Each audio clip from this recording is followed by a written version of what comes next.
Hello, everybody. This is Editing M here. Just wanting to hop on and chat about a couple of things really quickly. I'm going to try and keep it pretty brief because I have to turn my fan off because my microphone picks it up. So I have a limited amount of time before I sweat to death. So firstly, I just wanted to acknowledge that the 250th 4th of July celebration was 2 days ago at time of episode release. And for me, something that I always think about and often reread on the 4th of July is Frederick Douglass's 1852 4th of July address. We're going to link the entire speech in the description, but I want to read two excerpts from it, just because not everyone's going to follow those links. So the first one is the most famous one. If you've heard of this speech, this is probably the part of it that you've read. What, to the American slave, is your 4th of July? I answer, a day that reveals to him, more than all other days in the year, the gross injustice and cruelty to which he is the constant victim. To him, your celebration is a sham, your boasted liberty an unholy license, your national greatness swelling vanity, your sounds of rejoicing are empty and heartless, your denunciations of tyrants, brass-fronted impudence, your shouts of liberty and equality, hollow mockery. Your prayers and hymns, your sermons and thanksgivings, with all your religious parade and solemnity, are to him mere bombast, fraud, deception, impiety, and hypocrisy, a thin veil to cover up crimes which would disgrace a nation of savages. There is not a nation on the earth guilty of practices more shocking and bloody than are the people of these United States at this very hour.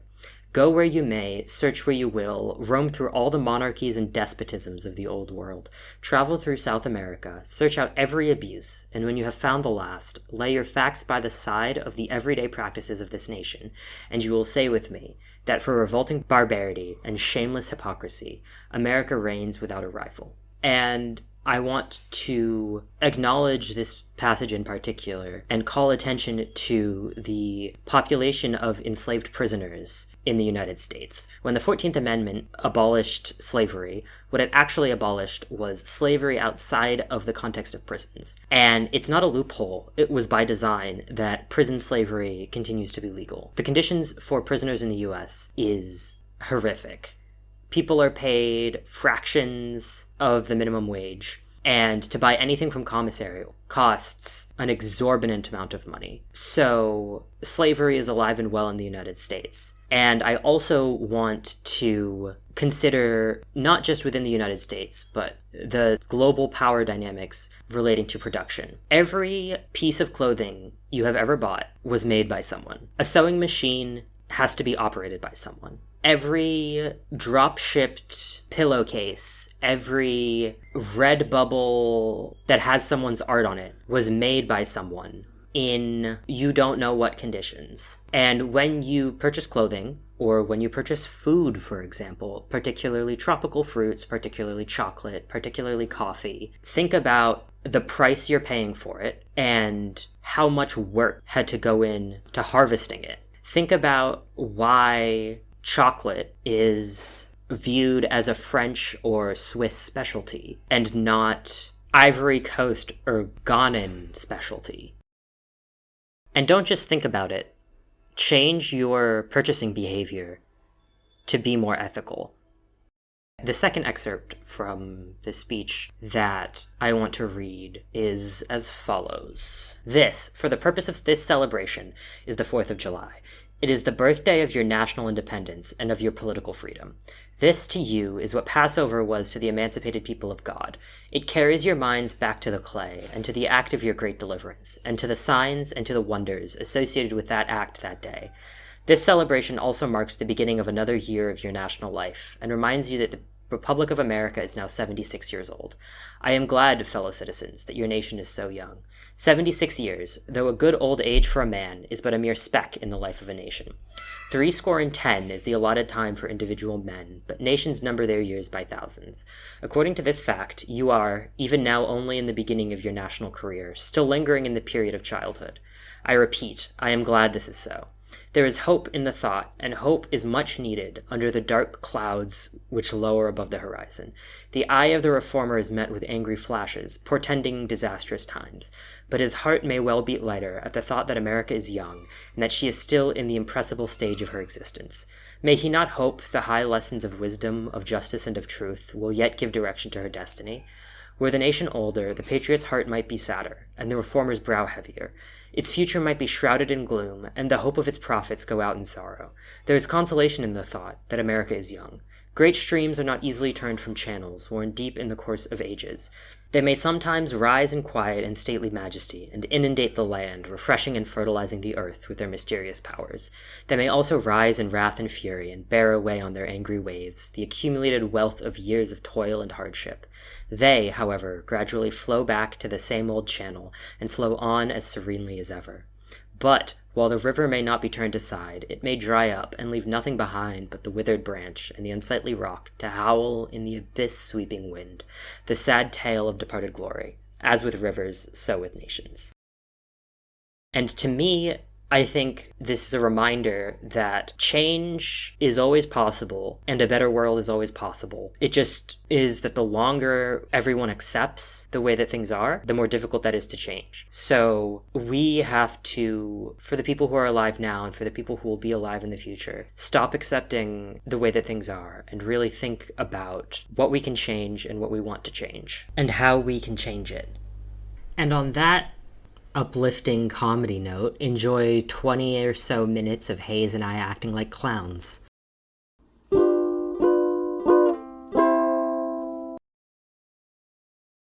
Welcome to Good Sports Podcast. It's been a crazy time. For me, it genuinely has been a crazy time. Yeah, that's so different and unusual for you. And I feel like we have barely spoken since you've gotten back from France. And for our listeners, we had our podcast launch party in America, the United States, greatest country on earth.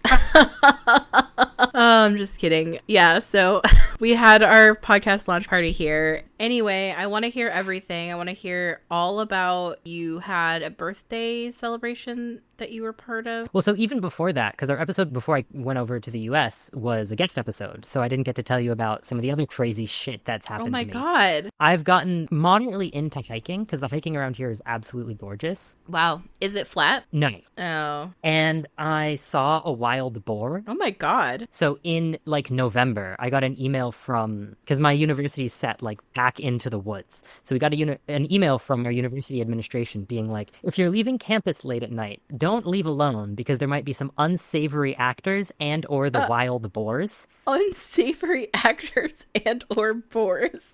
I texted Will and I was like, are there boars in Europe? Do I need to worry about this? He's like, yeah, but whatever. The US has bears. And I was like, okay. Okay, but I would actually posit that in the part of the US we are in, boars are way scarier than any bears that we would have to deal with here, like black bears. I agree. And then I was like looking up what time of year are boars scariest. Boar mating season. What to do if I see a boar. And then I forgot about it like a normal person. Okay. Cut to oh God. mid-February. And I'm like on my third hike by myself. And it's totally chill, totally fine. And I'm almost back to town. I'm almost out of the woods. It's like 2 p.m. I went in at 6 a.m. And I turn around and I'm like, that's a really big dog. Oh no, dogs don't have ears like that. Oh my God. And it was like maybe 30 feet from me. Oh my God. Just like stationary. Was it looking at you? Yes. So obviously I froze, and then I took out my phone and took a photo of it. Oh my God. You can't really see it in the photo, but I wasn't going to get closer to get a better one. And then I just turned around and walked away, and paused my audiobook and listened for it whether or not it was following me. And then I'm on the bus ride back like into the more populated part of the city. And you look behind you in the bus and it's the boar and it's chasing you. I see a sign that's like, please don't feed any wild animals with like a little cartoon Who picture is of a feeding boar. the boar? Are people feeding these things? That's diabolical. I don't know. I feel like there's some animals that you look at and you're like, oh, you could use a little morsel like a little squirrel. But if you see like a fully grown boar and you're like, I need to give it some food, it's like, what the fuck? I think it's more to dissuade you from tossing your sandwich in one direction and running in the other. Okay, that would have been my tactic. Well, actually, I don't know. I think I would have frozen and then waited for it to walk away. What if it doesn't do that? I mean, that's the end for me. It's over. Anyway, turns out that boar mating season ends in January. So... Oh, so it wasn't horny at least. And I didn't see any babies, so everything's fine. It was probably pregnant. There are male boars. What? Or are you a Boar MPREG believer? I'm not just a Boar MPREG believer. I'm a Boar MPREG promoter, okay? You're a Boar MPREG facilitator. I'm a Boar MPREG fanatic. You're taking the Omegaverse into a new direction. Fuck all the pseudoscience wolf shit. It's time for pseudoscience boar stuff. Hey, if we're gonna make a prediction about where this weird fan fiction is gonna go, I could see it going that direction. Because I think wolves are just getting played out, and I think that reptiles are just too weird in their reproduction, as are fish and birds. I truly think boars could be a contender. So do we think the boar that didn't kill me to death was an alpha, beta, or omega? I think that boar was a cuck because it just sat and watched. Beta, understood. Yeah. Okay, so that happened before you left for France? Yes. I can't believe you didn't say that. You've been saving it for the pod. I've been saving it for the pod. Wow, that's discipline. I really struggle to save stuff for the pod. And then, I go to the US. I made the genius choice to get my COVID shot like 3 hours before I got on the plane. Okay. And you caught norovirus from me. Not from you, from my grandmother. Oh, you did catch norovirus. Yeah. Oh. I was like, I feel like giga ass. I was editing on the plane and I was like, I can't do this. No. And then I managed to make it all the way home, fall asleep for 3 hours. And then I woke up at like 8 p.m., threw up. No.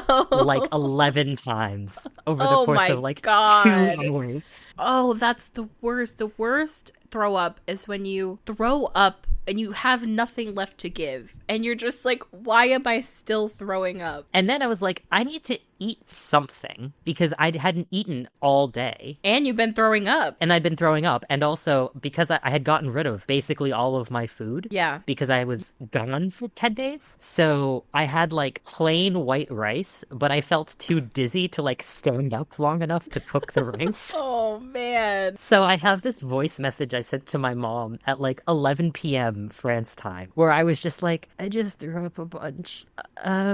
What do I do? Like, she's gonna be able to help me? Literally, this is toddler behavior. You run into your mom's room. I threw up. That's you. I didn't get a response to the voice message for like 10 minutes. And so I called her and she was like, can I call you back? I'm at a friend's. Oh my God. Your mom is too busy having a social life to coach you through what to do when you throw up, which is like, there's really nothing you can do, right? Like, what do you do? It was less, what do I do when I throw up? And more, I need to eat something or I'm never gonna get up again. What happened after that was I eventually recovered after a diet of plain white rice for like 3 days. Yeah. Plain white rice and applesauce. And then I'm going to conjure an image for you. Oh, no. I'm going to call it a writing task that required 2 instances of ChatGPT running simultaneously in different tabs, an online dictionary, and the forums associated to this online dictionary. Okay. And then a separate Google Drive notes document, vigorously using spell check. The thing I was writing was a message. And the message was, hey, thanks for reaching out to hang out a couple months ago. Sorry, I haven't initiated anything since then. I'd love to hang out soon. I can't imagine how psychotic that message probably sounded to whoever is receiving it. No. Because that's what the ChatGPT was for. Oh, no. It's making it the worst. I would put whatever I wrote into it and be like, please make it sound less like it's my first day on Well, Earth. it's probably like when you're learning a language, you tend to sound really formal, you know? Yeah. I feel like receiving that message is like, hello, I apologize for the inconvenience of not responding. I apologize for the inconvenience of not responding. Smiley face. I'd be like, insta-block. Well, she knows me from class. Did they respond? Yeah, she was like, once midterms finish, Okay. you should come hang out with me and a couple other people from class. Oh, okay, great. Nice. I'm so proud of you. That was bold. The thing that's awful is like, so this is, I forget if I talked about it on the pod or not, but this is the girl who asked me to go bowling on Christmas with her family. No, I don't think you did mention that. Or if you did, I didn't remember. I did. I went with Will. Oh, you did go bowling. Yes. And then I was like, I don't know how to continue to interact with her after this. And so if she spoke to me in person, I would respond and engage. But I never initiated anything, which... Yeah, not a great way to build the lasting friendship. That's why the message. I think the message is a good step because I wonder if she thought you had a bad time bowling because every time you saw her, you ignored her, unless she specifically came up and talked to you.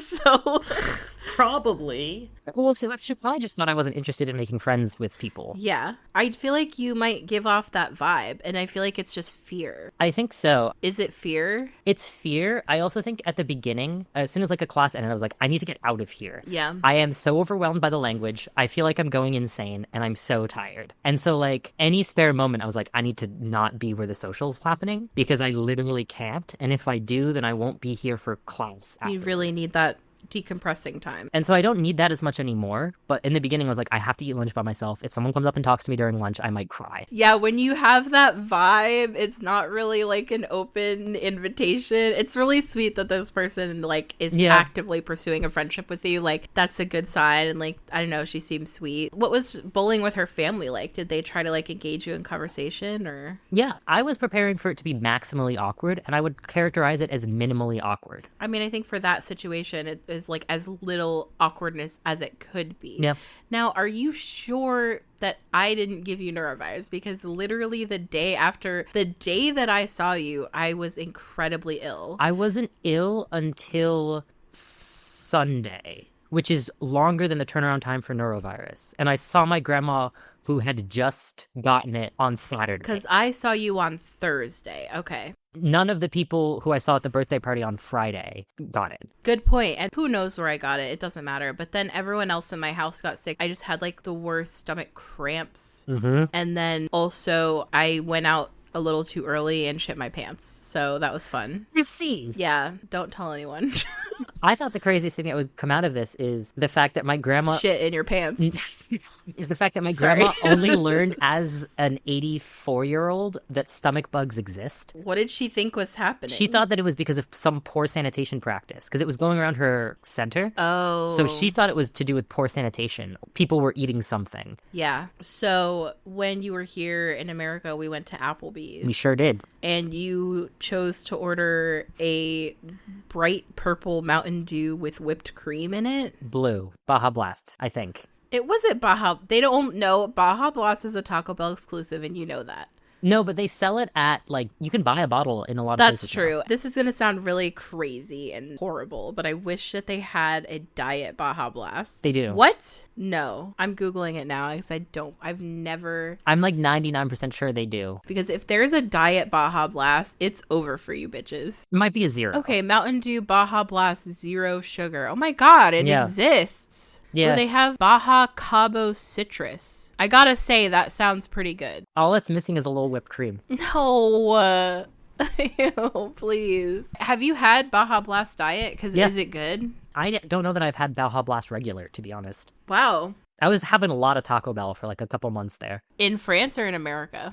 In the US, like a couple years ago. Yeah, me too. I used to be a regular, like when I was at college. I basically trained myself to do homework by feeding myself horrible food, but only when I was doing homework. I would get a bag of Skittles and I would only eat it while I was actively doing homework. Mm-hmm. And I also was addicted to Taco Bell, so I would only get Taco Bell after I was completed with my homework. I used to work there. Did you know that too? In Florida or up in Mass? It was in Florida. It was my first job. I got called the C word. I got called the N word. I got called the K word. I got called the D word. I got called words that I didn't even know what they meant. Oh, there was something we used to do that was so fucking good. Was it Baja Blast and whipped cream? Because that sounds kind of good. No, that's gross and disgusting. No, this is actually good. So all of the fast food restaurants in this area, like on the same street, we all like knew each other because people were constantly going from different fast food restaurant jobs. And like almost next door to us was a McDonald's. Mm-hmm. So what someone would do is they would run to McDonald's and get like a bunch of hot fries. They would call us. So they had our number and they would call the store whenever they had excess fries and they were making like a new batch of fries. Because you know how some people go through the drive-thru and they're like, I want no salt on my fries. And then they order salt so that way they can get fresh fries. I did not know this was a thing, but sure. Oh, this is like a fucked up hack that people do that's incredibly wasteful, where they'll go and they'll ask for no salt fries. So it forces them to make an entire new fresh batch of fries. So anyway, they would call us. We'd send someone. It doesn't matter how busy it is. We send someone over in their car to run to McDonald's, get the hot fries, come back as soon as possible, and then run to the back. And then we would pump the nacho cheese onto the fries. And the nacho cheese comes out hot. So like you can't replicate this by ordering nacho cheese. It comes hot, steaming out of like a pump. It's really gross. That's it. And then you put hot sauce on it. It's amazing. I'll believe it. It's like the freshest fries plus the freshest nacho cheese. Taco Bell meat comes frozen in bags. And then you take the bags and you put them into this like boiler that just like boils the meat in the bag, in the plastic. It's crazy. Yeah, I believe that. Kitchen jobs are crazy. I worked the dining hall kitchen for a couple years in college, and that like isn't even a fast food kitchen. We also had a flasher. That was the other thing for working at the Taco Bell. We had a flasher. Because you know how fast food restaurants are just like fish bowls? Well, he would just like come up, he would wait and like see who was up at the front counter. And I feel like they would always put the newer employees up at the front counter because the drive-thru is really stressful. And so he would wait and like walk and see, and then he would just like literally open up his coat, literally like a flasher, like stereotypical yes, flasher? Like in Hairspray. He would just show you his dick and he would kind of like wave it around too. He wouldn't just like flash and run. He was bold. Because what are we gonna do? And then would he be like, one Baja Blast and a medium fry, please? No, then he would run away. But not even that fast. He knew that we weren't. Was he on foot? Yes! He would walk up to the restaurant and then come up to the window and like waggle his dick around, and then he would walk away. He wouldn't even run. Because at a certain point, he realized that none of us were going to try to catch him. What are we going to do? Chase after him and do what? Say, stop doing that. Keep your penis to yourself. Stop waggling your dick. That's inappropriate, sir. Like, what do you think we're going to say? He'd probably like that. Yeah. It's almost like he wanted us to catch him. Anyway, that was a crazy time. And then I went to work at Target, and that was a better situation. I liked working at Target better than Taco Bell. Anyway, enough about my weird jobs. Good Sports Podcast is brought to you by the upcoming novel Tusks of Love by H.P. Oinkcraft. Nobody has ever paid very much attention to Martin.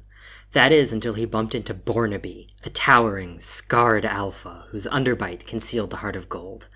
After one fated sniff, Martin felt it. The bond. He tried to run, but you can't outrun fate. Or a boar that can ride the bus to you when he smells your pheromones from 3 forests away. Can Martin tame the beast? Can Bornaby overcome the dark secrets of his bloodline? Can Martin learn to expect the unexpected, especially when expecting? Tusks of Love, because destiny is hog wild. Available August 23rd at most major booksellers. Thank you very much for supporting the show, and with that, thank you very much to Tusks of Love for supporting the show, and let's get back to it.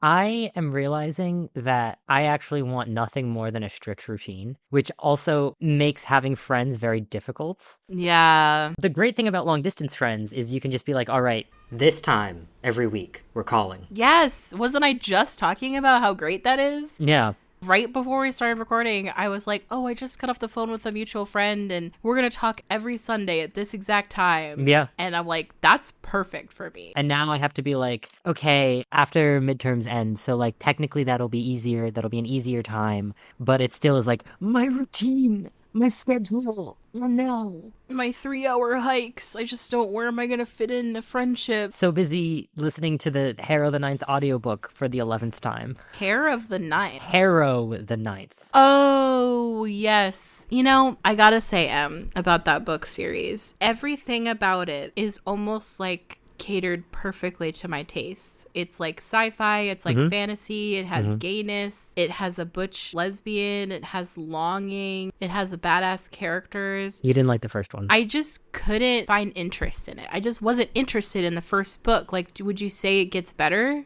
One of my top 3 books of all time is the second book. Wow. Damn.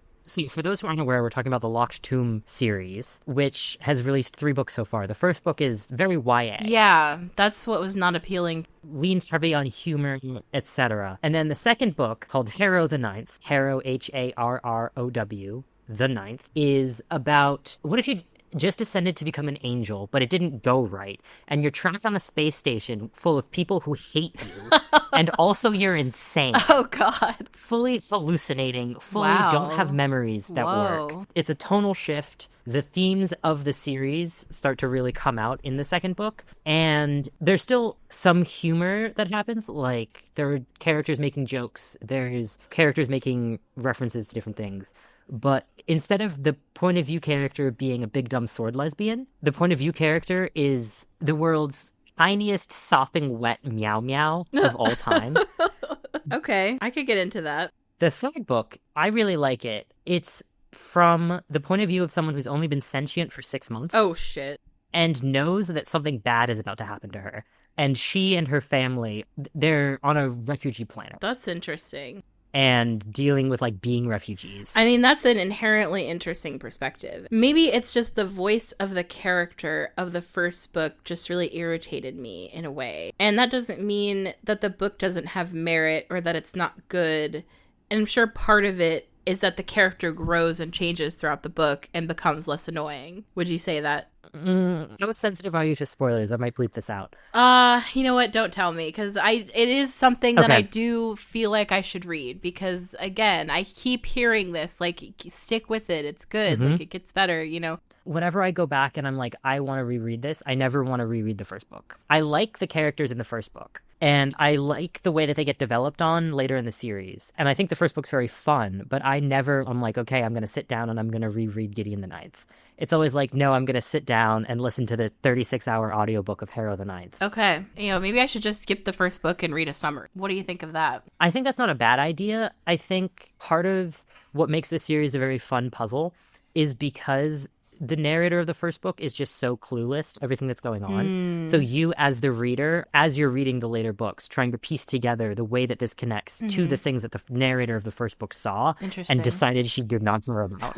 Yeah. I think part of what also turned me off from the first book is that they immediately jump into a lot of terms and weird character names that I struggle to keep track of in an audiobook. That's fair. Because I was listening to it on audio, and I wonder if it would be better to read it in print and see if I do a little better with that. The audiobooks are like pretty well known for being pretty good. The narrator's pretty good. I think the narrator of the French one does a very annoying voice for the main character. Oh, that sucks. I hate it when the fucking narrator of an audiobook, you finally get it. You've waited 12 weeks to get this book from the fucking library, and you open up this audiobook and it's just shitty. And I'm like, come on. I listened to a very shitty audiobook recently, and I almost want to like get my money back, but I did listen to the whole thing, so I don't think they would allow that. Okay. It was a new release, so I couldn't get it from the library. And you might want to bleep this out. It was by Jeanette McCurdy, and like I don't want to shit on her because I really like her memoir. Well, you know what? Don't bleep it. I'm proud of my opinions. Like, I don't think I'm alone in feeling this, but the audiobook, it was a horrible experience. Like, she was talking so fast in complete monotone. Did I talk about this last week? You did not. Okay, well, good, because I'm breaking my silence now because I want my money back from this audiobook. I'm sure that was very difficult for you to do. Maybe I would have liked it better not as an audiobook, but I actually don't know because I feel like the story was just a little played out. It was like a story about a high school teacher who grooms a child and from the perspective of the girl. And as someone who was groomed in high school by a teacher, I didn't feel like it was a very realistic portrayal, and it doesn't have to be realistic, but I just felt like they portrayed the teacher like as a victim, which is just interesting. And I do know that like manipulators and groomers like will try to portray themselves as a victim, but in this story, he is just like a sad sack of shit, you know? Yeah. He doesn't really seem to have much agency in the relationship, and I think that's not subversive. I think that's a little harmful in my opinion. So that's just my thought on it and my perspective. Have you heard anything about this book? Not really. I heard people really liked her memoir. Really, really liked her memoir. Yeah, loved the memoir. And then I haven't heard very much about, is it a novel? It's a novel. I haven't heard very much of anything about it. And on the other hand, I do think her memoir was such strong writing. And what's really interesting to me is in the novel, the only interesting part really was between her and her mom in the story. And I'm just like, man, you should have focused on that. That was a gold mine. I want so much more about this relationship because like in the book, her mom is going through a process of accepting that she's like a love and sex addict, which is just inherently interesting as a journey and how it relates to like her relationship with her daughter. And instead of focusing on that, like that would have been the interesting story here. Maybe she was feeling like she couldn't write about a mother-daughter relationship because of her memoir. I don't know what went on there, but it was also just like very short. It felt a little rushed as well, but it's her debut novel, you know? So I also feel like a lot of debut novels aren't as polished. They don't have that level of experience, you know? So I feel like that could happen. It's also hard when it's a celebrity because it's like, would this have been published if she wasn't a celebrity who had like a celebrity memoir? Yeah. I mean, people really liked the memoir. So it's not crazy that she did make the switch into novel writing. I don't think it's crazy at all. I definitely see what you mean because there are some celebrity memoirs that they come out and people are like, what did I just read? Yeah, some of them are really bad. Anyway, not to change the subject, but again, for the 10th time, I've decided I'm going to law school, but this time for real. I'm really into it. I'm taking the LSAT in June. It's happening. I took my first diagnostic test to kind of get a benchmark. Got a 160. I don't know what that means. Tell me about LSAT numbers. So the law school that I want to go to has a median score of 150. Oh, okay. And I scored a 160 blind with no studying. So I feel extremely confident that if I took it now, I could get into my school of choice. Which, to be fair, my school of choice is not an elite school because the elite schools don't offer financial aid and they don't have part-time programs. Yeah. So I won't be even applying to those. The school I want to go to has like night school. So that's going to be my goal. Now my goal is to try to get over 165, which I definitely think I can get. If I get over like a 168, I could get a full ride scholarship potentially. How much do they care about other aspects of your application? Because I know there are certain programs where the test can only clear you. It's like you clear the minimum threshold and then they don't care anymore. Very little. It's not like that for law school. It's totally different. It's not like the SAT at all. Because I think for a lot of undergrad, standardized testing can hurt you. For law school, your LSAT score is the number one criteria. Oh, that's nice. The higher the score, the more money you will get. 2 points of difference could be the difference of thousands of dollars in scholarship. Oh, wow. Okay. But also the LSAT is like an amazing, I mean, okay, I'm not going to say it's amazing because I'm sure there's parts of it that are catered towards certain groups of people, like most standardized tests in America are. But I got to say, in comparison to other standardized tests, I find the LSAT to be one of the better tests that I find more fun because there's no memorization. It's all just based on logic and reasoning. You can go in blind and score well. Nice. But yeah, I kind of just want to pivot a little.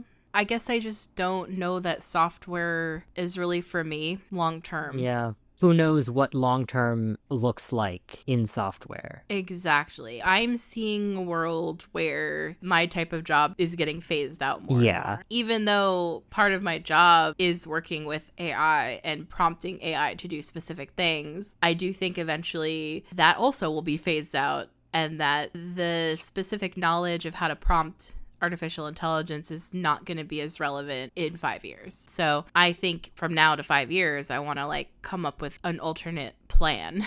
Probably a good idea. And I feel like being a lawyer is a lot more of a broad spectrum of things that I could be working in that can be really diverse. You know, especially if I kind of stay in healthcare space, I think that could be a bit more stable. Yeah, makes sense. I also am just excited to go back to school. It's great. School's great.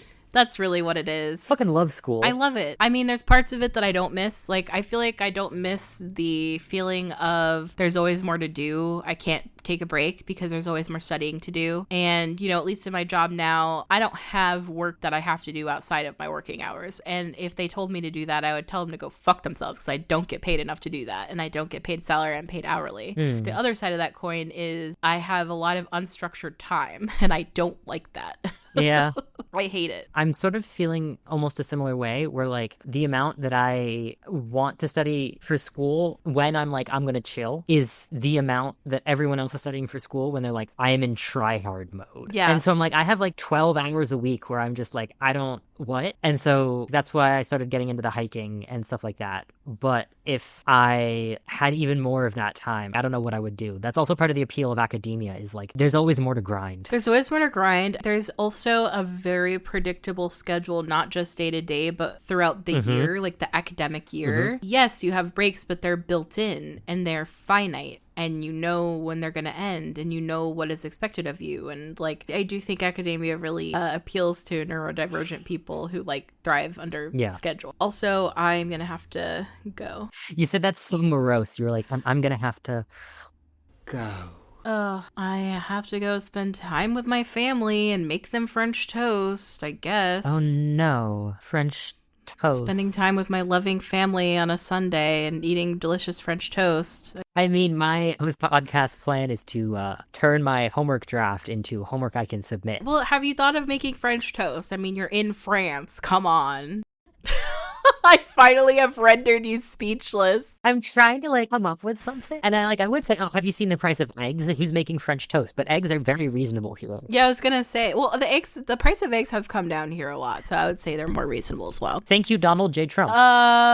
Anti shout out. I also want to just like congratulate both of us because I think this is the longest we've ever gone, not just on the podcast, but just in real life without talking about politics. So yeah, I feel happy. That's why I need to have things happening in my life is so that I can stop being like, did you see? True, because we do release our podcast on a very delayed schedule. So the more you could actually have going on that's not, did you see, the better it's going to be. Cool. Well, it was good talking to you. Good to talk to you too. Sorry that I have to end so abruptly and go spend time with my stupid family, but duty calls. All right. Have fun with your French toasts, and I'll have fun with my normal toast. Have fun with your homework academically succeeding. Just because I do the homework does not mean I do it successfully. At least you try. I'm giving you props for that. You're rising and grinding. Rising and grinding at 5 p.m. All right, folks. Well, shout out to the Boston Public Library. Neither of us are there right now. Shout out to wild boars. Shout out to Boar MPREG, which is going to become a thing. That's my big prediction for 2026/2027 is we're going to have a huge surgence of Boar-averse fan fiction. Piglet-verse. Fucking like rabbits was so 2025. It's going to be fucking like boars from here on out. It's going to be fucking like boars. So you guys need to prepare yourselves for that, okay? Prepare yourselves for fucking like the boars. Yes.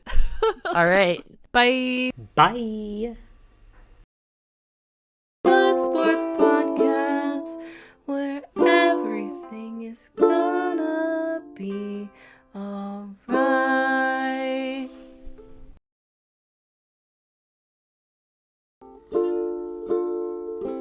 Thank you for listening to Good Sports Podcast. I've been Hayes. And I've been Em, and this has continued to not be a sports podcast. Remember to follow us on Tumblr at goodsportspodcast.tumblr.com. Our asks are open, so drop your opinions, and you may be featured on a future episode. Our podcast art was done by Ellis. You can follow them on Instagram at digitalfuture.cat. Love us, hate us, let us know by leaving a review and rating us 5 stars on your podcast app of choice. And remember to always be a good sport.